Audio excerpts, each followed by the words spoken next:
Welcome everyone to Vested Interest. This is Shane back again from their Stock Pick of the Day video. It is June 11th. We're going to take a look at NextEra Energy out of the utility sector.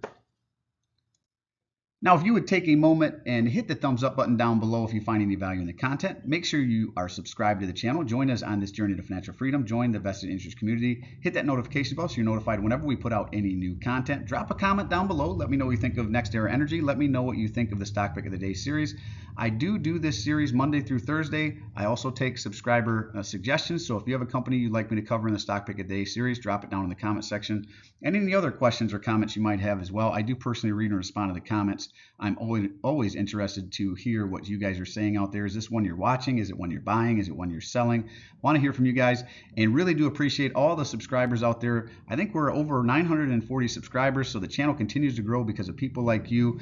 So help me get to 1,000 and then beyond. By doing all that, it does help spread the videos with the YouTube algorithm. It helps out a small YouTube channel like me. So again, really appreciate all of you taking the time to watch, comment, and like the videos, and a special thank you to all the subscribers out there. You guys are awesome. Now, this is the vested interest stock screener. This is how I set up the video. So at the end of the video, we will run through and see how it stacks up on the screener. You know, it must meet 5 of 8 to make it, and I say investable, but really I need to change that to make it onto my watch list, because I have a bit more of a screener that's not here, that I look more into the financials of the company, look at the balance sheet, look at the income statement, see how their revenue is growing, what do their margins look like, are they growing over time, what do their assets over liabilities look like, are they paying down their debt. There's some other things I look at, is their EBITDA growing over time. So there are some things I look at beyond this. This is just an initial screener to see if I am even interested in investing. If it doesn't meet 5 of 8 or a bank 6 of 9, then I just pass it and I don't even do more of a deep dive. So this kind of saves me some time to see if I'm interested at all in the company. It is also a way I look at a company in my portfolio as a back check. And NextEra Energy, full disclosure, I am long. You'll see my position here at the end when we go through the dividend history. So this is a kind of a back check for me, looking at this screener to see if it meets the initial screener that I set up for this company. And then if it didn't, then I would look more into the financials and see what's going on. Should I be worried? Should I look to sell? Is it just, the initial screener's not meeting the metrics and the financials are still good? But it does give me a back check on the companies I have in my portfolio. Now, don't blindly follow this screener. You may be younger than me. You may be looking for more growth. You maybe have other metrics that you like better than mine. You can tweak this, maybe use it as a starting point and add to it or take away what you want to make it fit your investing criteria. Now back to NextEra Energy. Go ahead and check them out at www.nexteraenergy.com. That's www.nexteraenergy.com. That is their homepage where I pulled this information from. Now, they started out way back in 1925 as Florida Power and Light Company, created on December 28, 1925. In the beginning, FPL owned power plants, water facilities, gas plants, ice companies, laundry services, and even an ice cream business. That's pretty diversified company there to start with. Its first year, the company served approximately 76,000 customers in 58 communities and had generating capacity of 70 megawatts. Now, you know me, if it's a utility company and they've got a map, I'm going to put it down if you've been watching this channel at all. So you can see here, they're pretty well established in the United States. Looks like they have their footprint in Canada as well. And then some smaller ones here in Hawaii over here. Just a few states that they're not involved in. Looks like Mississippi, Louisiana, Utah. I believe that's is that Idaho over there. Some other ones here on the East Coast that they're not in, but for the most part, pretty well spread across the United States. A little bit in Canada. The Providence is up in Canada, and then Hawaii. And then you can see here on the bottom the legend, right? Battery storage, wind, universal solar, nuclear, other transmission, pipeline, state with projected. So NextEra Energy portfolio map. Orange squares indicate battery energy storage. Green stars indicate wind, yellow circles indicate universal solar, pink diamonds indicate nuclear plants, purple triangles indicate other assets, dark blue lines indicate transmission lines, light blue lines indicate pipelines, green squares indicate states with projects in operation, and locations with more than one facility are illustrated with a single symbol. This map excludes individual small-scale projects. So you won't see some of their smaller projects on here. These are going to be their large facilities or larger projects. And again, they're a utility company. They primarily produce energy through couple different sources: wind, solar, coal plants, nuclear, and then they do have some pipelines that they're pumping gas through, natural gas through as well. I believe it's natural gas, maybe some oil. I believe it's primarily natural gas though. Now jumping over to more of their finances, the reason we are looking them down 5.53% on the day, big drop on the day. That's a big drop for a year, let alone a day. We are talking about NextEra Energy, ticker NEE, out of the utility sector. Closed out the day at $72.71. 52-week range as low as $47.15, as high as $80.47. So they are closer to their 52-week low, or 52-week high, I mean. And to be within 15% of their 52-week low, they would need to drop to $54.22. So they are not close to their 52-week low or within 15%. So they'd need to drop down significantly. This is much higher than my cost basis. Again, you'll see that here in a little bit. So I'm looking for more of a drop, but a big drop on the day nonetheless. So I thought we'd take a look. Plus, it's a way for me to back check this company already in my portfolio. Market cap of $149.385 billion, a beta of 0.55, so less volatile than the overall market. Market being 1, anything under 1 being less volatile, anything over 1 being more volatile. PE is at $19.87 per share. I'd like this a little lower, and if it dropped down, it would obviously be lower. So I'd like this a little lower. Again, back down in the 50s would be ideal, 55 or lower. Earnings per share, EPS, $3.66 per share. Earnings date, July 23rd through July 29th. So tune back in for that next month. Forward dividend, $2.06. Current dividend yield, nice starting dividend yield of 2.68%. I believe mine's much higher than that, but that's where it's at currently. And if it was to drop back closer to the 52-week low, I think it'd push it up into the 3%. I think I'm right around the 3% range, but I'd have to look. Ex-dividend date, June 3rd. And talking about the ex-dividend date, you want to buy the day before at least the ex-dividend date, if not sooner. Just because you buy on the ex-dividend date does not necessarily mean you are going to get that next dividend. It depends. And we're past it anyway, so you wouldn't get it if you bought them now.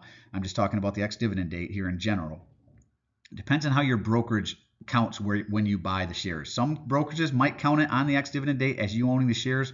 Mine does not, and I think most of them will settle the shares at the end of the day, and whoever owns them at the end of the day, it really shifts into the next day. So if you were to buy them on June 3rd, most brokerages are really going to show you as the owner June 4th because they won't settle until the close of that day. Excuse me. 1-year target estimate, at least according to Yahoo Finance, $76.85. So they see some upside appreciation as far as stock price goes. And I am not affiliated with Yahoo Finance, just one of the sources I go to. Now we're going to take a look at dividend yield theory. To do that, we look at their 5-year dividend yield average of 2.21%. We compare it to its current 2.68%. Over here where it says forward, 2.68%, same number.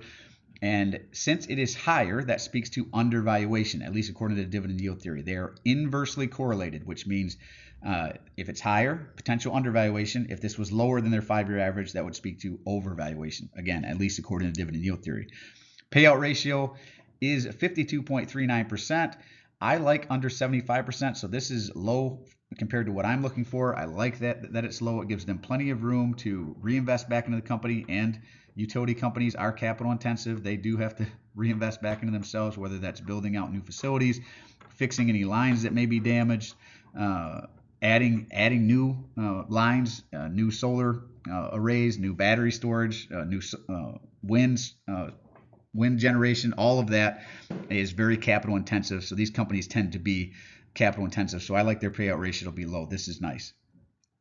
Now we're going to jump down to free cash flow. We want growing free cash flow over time. Typically, companies with growing free cash flow raise their dividends and grow that dividend along with it. Now, 2020, you can see $224 million here, plus they're repurchasing some shares.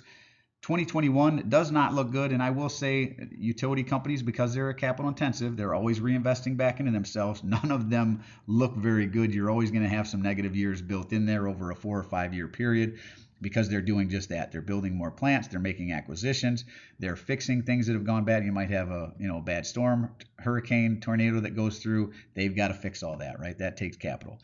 So negative $277 million, 2022, even worse, negative $1.4 billion. Now back in the green here in 2023, $1.753 billion, and then we'd have to wait and see what their numbers project out over 2024. Now, if you were to go to Yahoo Finance, you'd see a TTM column that I don't show. That means that goes back to the last 12 months, and I don't really cover that because it really covers part of 2023. So we'll have to look and see what their 2024 numbers are whenever they finish up the year. Now we're going to jump over to stockanalysis.com, another site I am not affiliated with, just one of the sources I like to go to information. And I always recommend more than one source so you can make sure the information you're getting is accurate and up to date. They have 16 analysts that have taken a look at this. They called a consensus buy. I do not agree with them. Even though dividend yield theory says that this one is potentially undervalued, this is well over my cost basis, and it needs a drop. For me, personally, that doesn't mean it can't be a buy for you. For me, it needs to drop down and be a little bit lower than my cost basis for me to want to add to this one right now. I do have a nice position right now, so I'm not looking to add anyway, but it's not within my buy range. Now, they have a low estimate of $44, which would be a 39.51% decrease from where it currently sits, and I would be buying if it dropped back into the 40s. Average estimate of $72.69. It's just about there right now. That's a negative 0.07% decrease from where it currently sits. And if it happened to hit their high $95, that would be a 30.60% increase from where it currently sits. All the while, you could collect that 2.6% plus dividend yield while you wait. Or if you waited for them to pull back further, hopefully you could get it closer to 3%. Now we're going to take a look at statistics here, and we're going to look at return on equity and return on invested capital, see how well this company is reinvesting its money back into itself. Return on equity is 15.9%. I like 10% or better, so that's a metric that beats my metric right there. Return on invested capital sitting at 6.5% does not beat the 10% I'm looking for. So this is a bit of a mixed bag. I would not give this a check mark here. It does meet the return on equity. It does not meet return on invested capital. EPS growth forecasted over the next 5 years, I like 5% or better. Sitting at 6.53% beats that metric for me. And very nice revenue growth forecasted 5.7%. This is not a metric that I use for the initial screener, but revenue is something that I look at whenever I do more of a deep dive into the financials. Again, NextEra Energy, I am long. I do have 166.337 shares. My cost basis is $54.56. If it was below my cost basis, I would be looking to buy. I think it's $55.22, puts it within 15% of its 52-week low. So actually, my cost basis is a little higher than 15% of its 52-week low. But if it dropped under here, even if it dropped close, I'd be honest with you, if it dropped down into the 60s, low 60s, 63, 64 or lower, I might nibble a little bit on this one just because I really like this position. I really like the dividend growth on this one as well. I do have $9,074 into the position. I am up 33.32%. My current position is worth $1,200.19, so I am up $3,025.29. This has been a very good position for me. I bought it last year whenever it really pulled back and added a significant chunk here. I was actually running options on this one to add it to my portfolio, and I'm glad I did. So been a very good position for me so far. Quarterly payer, 56.28%. This is a little higher than what Yahoo Finance had it, but still under the 75% I look for. Very nice double-digit dividend growth here, 10.08% dividend growth, 28 years of dividend growth. Buyback yield at negative 3.2% or 27%. That might be why they stopped buying back shares. They're not doing a very good job of it. Shareholder yield 0.042%. Now they do pay out on the March, June, September, December timeframe. Going back to November 2021, they were paying 38 cents and some fractions of a penny. Raised it up February 2022 to 42 cents and fractions of a penny here. Raised it up again February 2023 to 46 and some fractions of a penny. And then again, most recently, February 2024 to 51 cents and some fractions of a penny. So I would look for them to raise this again next February and continue that nice double-digit dividend growth. Right? Very good numbers overall in this one. The only thing I don't really like is the current price per share. Let's look at the screener and see where we sit. So understand the business. That's where we started. Growing free cash flow. Nope, it didn't. You've got some down years, which you're always going to have with utilities. But I'm gonna treat it just like any other company and judge it the same way. Growing dividend, yes, nice growing dividend. Double digits. Dividend payout ratio under 75%. Yep, in the 50% range. So check there. Check valuation based on dividend yield theory. Now, dividend yield theory does say it's potentially undervalued. So check there. Buy below current cost basis. It is not under my current cost basis, and it is not within 15% of a 52-week low, so no check there. Return on invested capital and return on equity. This was mixed. Remember, return on equity was over 10%. Return on invested capital was not, so I do not put a check there. Earnings per share growth was over 5%. So we've got 1, 2, 3, 4, 5. This one would make it onto my watch list. It's in my portfolio, so obviously it would make it into my portfolio if I was doing a going back in time type of deal. But it is not one that I'm concerned with, and I am looking to add if it drops back into under my cost basis for sure. But if it was to drop back into the low 60s, I may look to nibble a little bit. just because again I like the dividend growth on this one. I think I would be willing to pay a little more than what I consider fair value on this company, just because of the way it's growing and the way the dividends are growing as well. So that is really it for this one. As always, appreciate you stopping by. If you haven't done so already, don't forget to show me some love. Hit that thumbs up, ring the notification bell. Most importantly, subscribe to the channel. Drop a comment down below. Let me know what you think of the video. Let me know what you think of NextEra Energy. I do personally read and respond to the comments. I'm always interested to read your questions, opinions, or suggestions for future topics. So if you have a company like NextEra Energy you'd like me to cover in the Stock Pick of the Day series, go ahead and drop it down below, and I'll try to work it into the rotation on a day it pulls back. And this is Shane signing off, wishing peace and prosperity to you and yours. And remember, financial security comes to those who take a vested interest. Hey, thanks for everyone out there again who subscribed. Make sure you do that if you haven't. I know there's some of you out there that are watching the videos that haven't taken the time to subscribe, and make sure that notification bell is rung so you get notified whenever we put out any new content. Really do appreciate everyone who's done that. I'm not a financial advisor. Nothing in this presentation should be considered financial advice. I'm only sharing my opinion and investing during educational and entertainment purposes. Investing involves risk and there's money to never invest any amount and outcome losing. Always do your own research. Invest based on your situation, circumstances, and select criteria, or seek the advice of a counselor or certified financial advisor.